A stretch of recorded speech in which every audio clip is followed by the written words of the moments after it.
Hello everyone, welcome to SSV classes. Myself Sampada Mishra. Discuss करेंगे CTET के एक important topic Piaget's cognitive development theory के बारे में, जो कि आपको थंबनेल से मालूम चल गया होगा। इस वीडियो में आपके पूरे पियाजेज से रिलेटेड जितने भी क्वेश्चंस एग्जामिनेशन में जिस टाइप के पूछे जाते हैं उस टाइप के क्वेश्चन के बारे में चर्चा करेंगे। साथ में जो क्वेश्चन आपके एग्जामिनेशन में दिसंबर 2021 में आया था उसके बारे में भी बात करेंगे, जो कि आपकी इस वीडियो के बाद उस क्वेश्चन को आप अपने आप उसका आंसर देने के काबिल हो जाएंगे। तो इस वीडियो के लास्ट तक आप बने रहें, और वीडियो में अगर थोड़ा सा भी आपको वीडियो अच्छा लगे तो लाइक सब्सक्राइब शेयर ज़रूर करें। यहाँ पे पियाजे के बारे में हम सबसे पहली बात बताते हैं कि पियाजे जो हैं वो स्विट्ज़रलैंड के साइंटिस्ट हैं। इस बारे में आप जान लीजिए। इन्होंने अपने बच्चों पे, अपने 3 बच्चों पे प्रयोग किया था, और इन्हें फादर ऑफ चाइल्ड साइकोलॉजी भी कहते हैं। तो इस बात को आप ध्यान रखेंगे। फादर ऑफ चाइल्ड साइकोलॉजी पियाजे जी थे, और ये साइंटिस्ट थे स्विट्ज़रलैंड के। इन्होंने कॉग्निटिव डेवलपमेंट थ्योरी दी थी। इन्होंने इनके 4 स्टेजेस थे इनके थ्योरीज के। पहले क्वेश्चन में पूछा जाता था कि स्टेजेस कितने थे इनके थ्योरी के, तो आपको बताना होता था कि 4। लेकिन अब क्वेश्चन थोड़ा सा अलग करके पूछते हैं आपसे, तो वो उस क्वेश्चन पे भी, उन टाइप के क्वेश्चन पे भी चर्चा करेंगे। पहले आपको जितनी भी इस टॉपिक से रिलेटेड बातें हैं उन्हें बताने की पूरी कोशिश है मेरी। यहाँ पे आप देखिएगा कि इनके 4 स्टेजेस थे कॉग्निटिव डेवलपमेंट थ्योरी के। फर्स्ट था यहाँ पे संवेदी पेशी अवस्था, जिसे हम कहते हैं sensory motor period, sensory motor stage भी कह सकते हैं आप। इसमें इन्होंने विभिन्न एज के, कई अलग अलग एज के बच्चों के मानसिक विकास के बारे में पूरा उनको देखा था, और उसके बारे में अपनी राय दी थी, अपनी थ्योरी दी थी। तो इनके जो 4 स्टेजेस थे बच्चों को देखते हुए, इन्होंने जो 4 स्टेजेस बताए थे उसमें फर्स्ट होगा आपका सेंसरी मोटर पीरियड, जिसे हम लोग संवेदी पेशी अवस्था कहते हैं। सेंसरी मोटर पीरियड, जिसमें 0 to 2 ईयर्स के बच्चे आएंगे, 0 से लेके 2 साल तक के बच्चों के बारे में बात की जाएगी। इन बच्चों में क्या क्या है, क्या क्या इनके अंदर क्वालिटीज़ रहती हैं, इनके बारे में भी चर्चा करेंगे। पहले हम इन 4 पीरियड्स को आपको बता दें कि first period sensory motor period, second period आपका होगा प्री ऑपरेशनल स्टेज, जिसे हम कहते हैं पूर्व संक्रियात्मक अवस्था। थर्ड के बारे में बात करेंगे कॉन्क्रीट ऑपरेशनल स्टेज, जिसमें मूर्त संक्रियात्मक अवस्था जिसे कहेंगे। और चौथा है आपका फॉर्मल ऑपरेशनल पीरियड, जिसे हम अमूर्त संक्रियात्मक अवस्था कहेंगे। पूर्व संक्रियात्मक अवस्था जिसमें एज होती है 2 से लेकर 7 साल। कॉन्क्रीट ऑपरेशनल जिसमें 7 से लेकर 11 साल के बच्चे की बात की जाती है। फॉर्मल ऑपरेशन जिसमें 11 से लेकर 15 साल के बच्चों की बात की जाती है। अगर हम सेंसरी मोटर पीरियड की बात करते हैं तो इसमें आपके घर में भी छोटे बच्चे होंगे, आप सबने देखा होगा कि बच्चों के अंदर ऑब्जेक्ट परमानेंस होता है। इस समय वस्तु अस्थायित्व का गुण होता है। आप अगर कोई चीज़ उसके सामने रखते हैं और उसको अचानक से आप गायब करते हैं तो बच्चे को पता नहीं चल पाता, उसे लगता है सच में वो सामान वहाँ से गायब हो गया। लेकिन जैसे जैसे इनका समय ये बीतता जाता है, ये बड़े होते जाते हैं, 0 to 2 पीरियड तक, जब 2 साल तक पहुँचते रहते हैं, तो उस पीरियड में धीरे धीरे उनको ये ज्ञान हो जाता है कि ज़रूर कहीं ना कहीं आपने वो चीज़ें छुपाई हुई हैं। तो यहाँ पर आप ऑब्जेक्ट परमानेंस इन बच्चों के अंदर देखते हैं। ये आपसे ये टर्म एग्जामिनेशन में आपके मिल जाते हैं कि बच्चों में वस्तु अस्थायित्व का गुण किस अवस्था में आता है। तो आपसे ऑप्शन दे देता है sensory motor period, pre operational period, concrete operational, formal operational. तो ये सब इसमें से कोई एक टॉपिक दे देगा और आपको बताना होगा। तो इन सारे एग्जांपल्स को ज़रूर ध्यान रखिएगा और उसे याद में रखिएगा इन टर्म्स को। अगला है आपका इमिटेटिव। बच्चा नकल करने का पूरा उसका हैबिट बनता है, नकल करता है बहुत अच्छे से। अगर आप फ़ोन पे बात कर रहे हैं तो आप फ़ोन को कान में लगा के बात करते हैं, तो ये बच्चों के अंदर भी ये चीज़ें डेवलप होती हैं कि उसे कान में लगा के ही उससे बात होगी, और वो भी उस टाइप की एक्टिविटी अपने छोटे छोटे खिलौने के थ्रू करते हैं। तो इनके अंदर इमिटेटिव बिहेवियर होता है, नकल करते हैं। लर्निंग ऑफ सेंसेस, ये लर्निंग बाय सेंसेस, ये किससे, ये आप अपने सेंस ऑर्गन से सीखते हैं। सेंस ऑर्गन से इनके टीचर्स होते हैं, एज अ टीचर बिहेव करते हैं इनके सेंस ऑर्गन के लिए। वो सेंस ऑर्गन से बहुत कुछ सीखते हैं, इसीलिए इसका नाम है सेंसरी मोटर पीरियड। ये हाथों पैरों की गति से, सीखने में सेंस ऑर्गन, आँख, नाक जो भी है, उनसे ये सेंस ऑर्गन से सीखने का काम करते हैं। तो लर्निंग बाय सेंसेस, ये भी एग्जामिनेशन आपसे पूछ सकता है कि सेंसेस के थ्रू जब बच्चे सीखते हैं तो वो उनकी कौन सी अवस्था होती है। आशा है सेंसरी मोटर पीरियड अब आपको आ गया होगा अच्छे से समझ में। तो ऐसा जब भी आपको दिखाई दे, ऑब्जेक्ट परमानेंस आपको टर्म अपने एग्जामिनेशन में दिखाई दे, इमिटेटिव टर्म दिखाई दे, या लर्निंग बाय सेंसेस दिखाई दे, या फिर आपको सेंस ऑर्गन्स इसके टीचर के रूप में होते हैं, ऐसा कुछ भी अगर आपको लगे तो इसमें से कुछ भी रहे तो आप तुरंत सेंसरी मोटर पे आप ध्यान रखेंगे। और एकदम ध्यान रखेंगे कि 0 to 2 पीरियड जो आपका होता है, 0 से लेकर 2 साल की अवस्था, वो आपका सेंसरी मोटर है। नेक्स्ट हम देखते हैं प्री ऑपरेशनल पीरियड, इसके बारे में चर्चा हुई थी। ये जो है पूर्व संक्रियात्मक अवस्था, आपको पियाजे ने यहाँ पे कहा है कि 2 से लेके 7 साल के बच्चों के ऊपर इसमें अध्ययन किया गया है। 2 से लेके 7 साल के बच्चों के बारे में बताया गया है पूर्व संक्रियात्मक अवस्था में। इसमें बच्चों के अंदर बच्चा ईगोसेंट्रिक होता है, बच्चे को लगता है कि जो वो कर रहा है वो ठीक है, वही सही है, वो उसके अंदर वो अहम केंद्रित होता है, उसके अंदर अपनी वाली भावना होती है कि मेरी चीज़ें, तो वो चीज़ें वो किसी के साथ शेयर करना नहीं चाहता। तो ये सब उसका वो ईगोसेंट्रिक बिहेवियर होता है बच्चों के अंदर। अगर हम सेकंड बोलें तो बच्चा एनिमिज्म नहीं होता है उसके अंदर, जीववाद नहीं होता। एनिमिज्म मीन्स जीववाद होता है, मतलब ये कि वो सजीव चीज़ों और निर्जीव चीज़ों में फ़र्क नहीं कर पाता है। आपने देखा होगा कि बच्चे अगर रो रहे हैं, उन्हें चोट लग गई किसी चीज़ से, अगर दरवाजे से चोट लग गई तो बड़े जाते हैं और दरवाजे को पीटते हैं और कहते हैं हाँ मैंने उसको मार दिया। तो बच्चा थोड़ा कुछ देर के लिए कहता है हाँ चोट उसकी कम हो जाती है, उसे लगता है कि आपने उसे मार दिया। तो बच्चा समझ नहीं पाता है कि वो निर्जीव चीज़ है। तो सजीव और निर्जीव में वो फ़र्क नहीं कर पाते हैं बच्चे। तो इस अवस्था में उनके अंदर एनिमिज्म का बिहेव नहीं पाया जाता है। अगला है इरिवर्सिबिलिटी।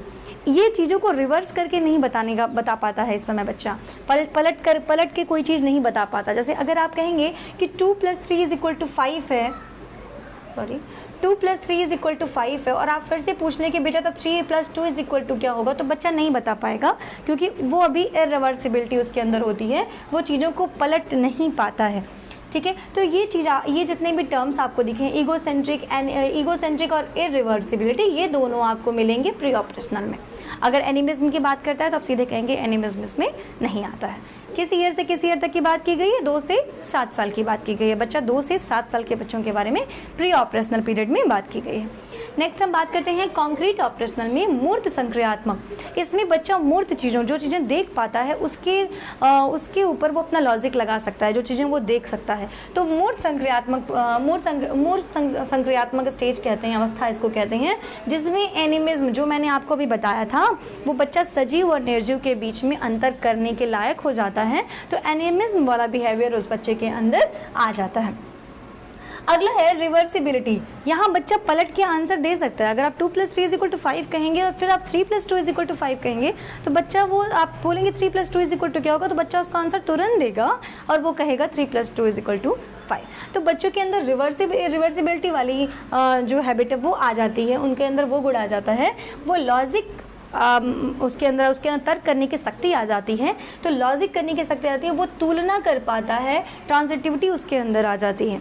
तो इस बात का भी ध्यान रखिए, बच्चे के अंदर ट्रांजिटिविटी आ जाती है। मतलब क्या कि अगर आप कोई भी सामान, ट्रांजिटिविटी और कंजर्वेशन दोनों के गुण उसके अंदर आ जाते हैं। यहाँ पे अगर मैं कह दूँ कि अगर आपको छोटा सा सामान दे दूँ, या फिर मैं पैसों की बात कर लेती हूँ कि मैं कुछ सिक्के दे देती हूँ बच्चों को, कुछ सिक्के दे देती हूँ और नोट दे देती हूँ, ठीक है, सिक्के और नोट दे देती हूँ, और एक नोट मैंने 2000 का दिया, ठीक है, और कुछ सिक्के दे दिए बच्चे को, तो ज़्यादा सिक्के दिए और एक नोट दिया, तो बच्चा इसमें समझ जाएगा कि 2000 के नोट उसकी ज़्यादा है, वो उसमें अंतर कर पाएगा, वो सिक्कों का बहुत ज़्यादा सिक्के देख के उसकी तरफ आकर्षित नहीं होगा, वहाँ पे वो समझने लायक हो जाता है। तो ये आप समझ सकते हैं। या फिर अगर मैं आपको दूसरा एग्जाम्पल दे दूँ कि आप कोई बॉटल है उसमें दूध रख दें, तो बॉटल में या फिर किसी कटोरे में दूध रख दें, तो अगर उसका आयतन नहीं बदल रहा है तो बच्चे को ये चीज़ें पता चल जाएंगी। आप भले ही बर्तन को चेंज कर दें, उसमें कम दिखे और दूसरे में ज़्यादा दिखे, लेकिन बच्चा वो समझने के लायक हो जाता है कि दूध की मात्रा सेम है या नहीं है। तो इसमें इन चीज़ों का, ये चीज़ें आ जाती हैं, ट्रांजिटिविटी और कंजर्वेशन बच्चे के अंदर आ जाता है। वही प्री ऑपरेशनल में नहीं आता है। प्री ऑपरेशनल में उसके अंदर ये भावना नहीं आती। प्री ऑपरेशनल में अगर आप कुछ सिक्के रख देंगे उनके सामने, बच्चों के सामने अगर आप कुछ सिक्के रख देते हैं, ज़्यादा मात्रा में उनको सिक्के दिखाई देते हैं और एक नोट दिखाई देती है, तो उन्हें सिक्के ज़्यादा लगेंगे, वो सोचेंगे कि ये सिक्का ज़्यादा है, तो वो उसकी तरफ आकर्षित होंगे। तो यहाँ पे प्री ऑपरेशनल में वो चीज़ नहीं आती है, कॉन्क्रीट में वो चीज़ आ जाती है। उम्मीद है वीडियो आपको अच्छी लग रही होगी। लाइक, सब्सक्राइब, शेयर करना ना भूलिएगा। आगे फॉर्मल ऑपरेशनल 11 से लेके, यहाँ पे 7 to 11 की एज के बच्चों की बात की गई थी। यहाँ पे आपका 11 to 15 की बात की जाती है। इसको कहते हैं अमूर्त संक्रियात्मक अवस्था। अमूर्त वस्तुओं के प्रति बच्चा उनके बारे में भी वो सोचने के काबिल हो जाता है, वो सोचने लगता है, जो चीज़ें उसे नहीं दिखती हैं उसके बारे में। जैसे मैं कहती हूँ कि क्रिएटिव, बच्चा क्रिएटिव हो जाता है, वो नई नई चीज़ें रचना करने के लायक हो जाता है, वो उसके अंदर क्रिएटिविटी आ जाती है। तो बच्चा क्रिएटिव हो जाता है, सृजनात्मकता आ जाती है, अगर हिंदी में कहें तो सृजनात्मकता आ जाती है बच्चों के अंदर, सृजन करने के लायक हो जाता है। अब अगर मैं बात कर लूँ हाइपोथेटिको डिडक्टिव, बच्चा इस समय वो अब सारी और अभिसारी चिंतन करने की भावना उसके अंदर आ जाती है, वो चिंतन कर लेता है उन सब चीज़ों के प्रति। अब यहाँ पे एक और टॉपिक, एक और लाइन है आपका एज ऑफ डाइवर्जेंट। वो अलग अलग तरीके से किसी भी समस्या को समाधान करने की, कोई भी समस्या समाधान करने के अलग अलग तरीकों को वो सोचने के काबिल हो जाता है, समझने के काबिल हो जाता है, वो समस्याओं का समाधान करने के लायक हो जाता है। तो ये अगर टर्म आपको दिखाई दे, क्रिएटिव थिंकिंग, हाइपोथेटिको डिडक्टिव या एज ऑफ डाइवर्जन, इसे एज ऑफ डाइवर्जन कहते हैं। ये आपका फॉर्मल ऑपरेशनल में, इसमें बच्चा 11 to 15 ईयर्स का होता है। उम्मीद है आपको ये चारों स्टेजेस पता चल गए होंगे, और इसमें अगर टर्म जो दिखाई दे उसके अकॉर्डिंग आप अपने एग्जामिनेशन में उन क्वेश्चंस को जब भी करिएगा तो इन सारी चीज़ों को ध्यान में रख के आपको करेंगे, तो क्वेश्चन कितना भी घुमाएगा आप वो क्वेश्चन जरूर करके आएंगे, ये मुझे पता है। अगर लास्ट ईयर आपके एग्जामिनेशन में क्वेश्चन आया था 2021 दिसंबर में, वो क्वेश्चन था कुछ इस तरीके से कहा था कि वो बच्चा 6 से 8 साल का बच्चा है, अगर उस बच्चे को टीचर्स को पढ़ाना है तो वो किस तरीके से उसमें मतलब वो कैसी नॉलेज उन बच्चों को देंगे, इस तरीके का कुछ क्वेश्चन था। आप उस क्वेश्चन को जाके देखिएगा।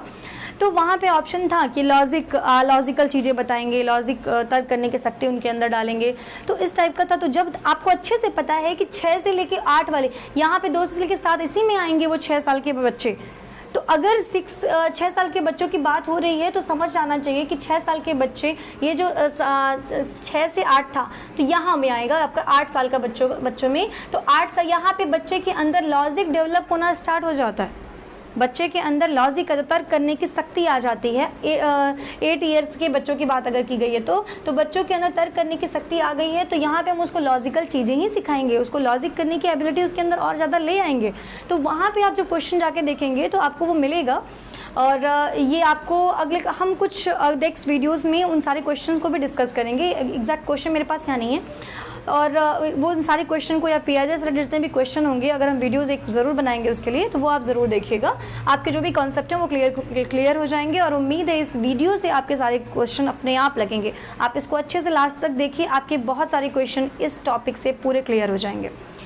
आगे आते हैं, कुछ कीवर्ड्स आप अपने एग्जाम में देखते हैं। ये तो आपका पियाजे की थ्योरी स्टडी हो गया। कुछ और भी चीज़ें हैं जिसके बारे में आपको एग्जामिनेशन में नहीं पता होता है, वो कीवर्ड्स आपको मिल जाया करते हैं और आप समझ नहीं पाते हैं कि इसका मतलब क्या है। तो आज हम उनके बारे में चर्चा करते हैं। एडेप्टेशन, एडेप्टेशन होता है आपका अनुकूलन। एडेप्टेशन अनुकूलन, जब वातावरण के अनुसार खुद को ढाल लेना, जब हम अपने आप को वातावरण के अनुसार ढाल लेते हैं, दैट इज कॉल्ड एडेप्टेशन। उसे हम एडेप्टेशन कहते हैं, अनुकूलन कहते हैं। ठीक है, तो इनके 2 तरीके का होता है। इसमें एक आएगा आपका एसिमिलेशन और दूसरा आएगा आपका एकोमोडेशन।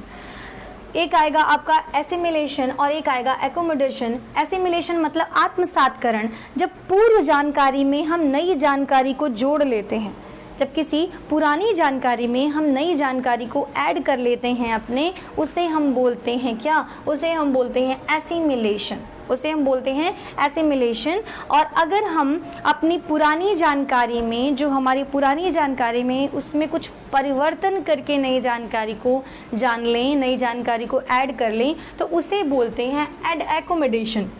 ठीक है, उसे हम क्या बोलेंगे, एकोमोडेशन। ध्यान दीजिएगा, एसिमिलेशन में पुरानी जानकारी को पूर्व ज्ञान में नया ज्ञान जोड़ते हैं, पूर्व ज्ञान में कोई नया ज्ञान जुड़ जाता है। और अगर हम एकोमोडेशन की बात करते हैं, उसमें समायोजन करते हैं, मतलब पुराने ज्ञान में कुछ परिवर्तन करके नया ज्ञान प्राप्त करते हैं। परिवर्तन करके मैं बोल रही हूँ, इस बात को ध्यान रखिएगा, जब हम नया ज्ञान प्राप्त कर लेते हैं उसे हम बोलते हैं एकोमोडेशन। अगर मैं एक एग्जाम्पल के बारे में बात करूं आपसे, तो अगर मैं कह दूं कि कोई बिल्ली है, किसी बच्चे ने या किसी ने बिल्ली देखी है, काली बिल्ली उस बच्चे ने देखी है, और अगर वो एक दूसरी बिल्ली जो है वो वाइट कलर की है और बच्चे से पूछा जाता है, बच्चा उस दिमाग लगाता है कि मैंने उसको अगर बिल्ली कहते हैं तो ये वाली इसमें भी वो सारी चीज़ें दिखाई दे रही है, 4 पैर इसके भी हैं, पूंछ है, तो वो समझ जाता है कि अच्छा ये वाइट कलर की बिल्ली है, ये भी बिल्ली ही है। तो उसके दिमाग में ये चीज़ें आती हैं, दैट इज़ कॉल्ड एसिमिलेशन। पुराने ज्ञान में हमने कुछ नया जोड़ लिया कि वो दूसरी, वो भी तो बिल्ली ही है, पुरानी चीज़ों से अपने आप को समायोजित कर लिया, अपने आप को जोड़ लिए, ठीक है। तो वो आपका हो गया एसिमिलेशन, आत्मसातकरण कर लिया हमने, ठीक है। और अगर फिर हम क्या करते हैं, अगर बच्चे के सामने अचानक से कुत्ता आ गया तो बच्चा वो भी देखता है कि अरे इसमें भी तो 4 पैर हैं, इसमें भी तो पूंछ है। लेकिन जब बच्चा ये समझ जाता है कि यार उसकी आवाज़, उसकी जो आवाज़ है वो थोड़ी अलग है, वो थोड़े अलग तरीके से बिहेव कर रहा है, तो उसके बाद उसे समझ में अगर आता है वो चीज़ें, वो समझ जाता है कि अच्छा नहीं नहीं, ये थोड़ा इसका बिहेवियर अलग है और ये कुत्ता है, ये बिल्ली नहीं है। उस कंडीशन को जब वो ये चीज़ें भी जान लेता है कि अच्छा ये तो कुत्ता है, तो नई जानकारी पुरानी जानकारी में कुछ नया परिवर्तन करके वो नई जानकारी ले आया, तो उसे हम बोलेंगे एकोमोडेशन, मतलब समायोजन। उम्मीद है आपको समझ में आया होगा।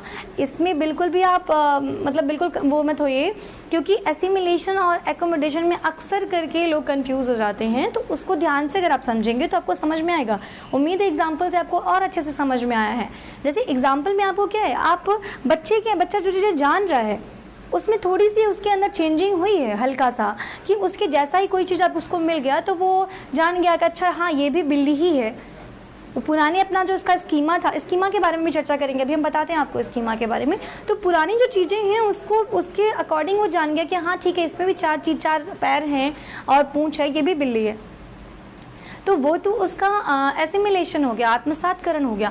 लेकिन अगर उसी चीज़ में वो हल्का सा उसके सामने वो बदल गया, कुत्ता आ गया और वो परिवर्तन हो गया, उसने वो चीज़ें देखी कि हाँ ये तो अलग तरीके से बिहेव कर रहा है, इसकी आवाज़ अलग है, हर चीज़, और उसे समझ भी आया कि नहीं ये बिल्ली नहीं है, ये कुत्ता है, तो वो उसका हो जाता है। जब उसके ज्ञान में परिवर्तन करके वो करता है तो उसे बोलते हैं समायोजन।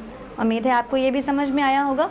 तो ये आपका हो गया एसिमिलेशन और एकोमोडेशन। अब अगर हम बात कर देते हैं, आपका ये स्कीमा छोड़ा था, ये स्कीमा के बारे में अगर बात करते हैं, इसे हम कहते हैं बेसिक मेंटल स्ट्रक्चर। स्कीमा वो होता है कि हम जैसे बच्चा जो है, बच्चे अपने दिमाग में अगर कोई अपने मन से कोई ख्याल लाते हैं कि हाँ ये चीज़ें इस तरीके से, बच्चे के अंदर अगर पेड़ हमने कह दिया कि ये पेड़ है, तो बच्चों के दिमाग में एक चीज़ें आ गई कि हाँ हमारा जो पेड़ का स्ट्रक्चर होगा वो कुछ ऐसा ही होगा, ठीक है। तो बच्चे के अंदर ये चीज़ें आ गई कि बच्चे की पेड़ का स्ट्रक्चर, वो अपने मन से जो उनके दिमाग में जो स्ट्रक्चर आता है वही उसका स्कीमा होता है।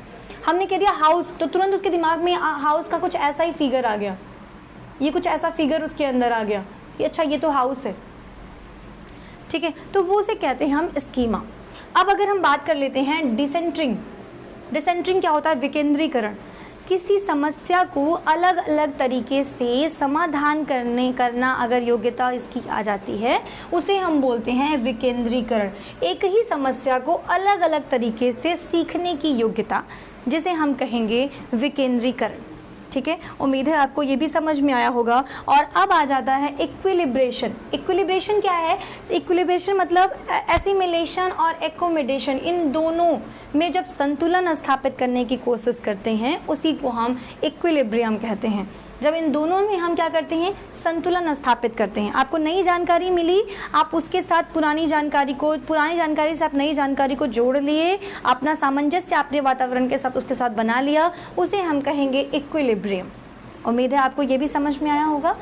तो ये था आपका प्याजे से रिलेटेड जितने भी क्वेश्चन आपके थे, जो आपके एग्जामिनेशन में इन सब कीवर्ड से भी कुछ क्वेश्चन बन जाते हैं, तो वो चीज़ें थी। और कम समय में मुझे लगता है कि मैंने इसे कंप्लीट कर दिया है।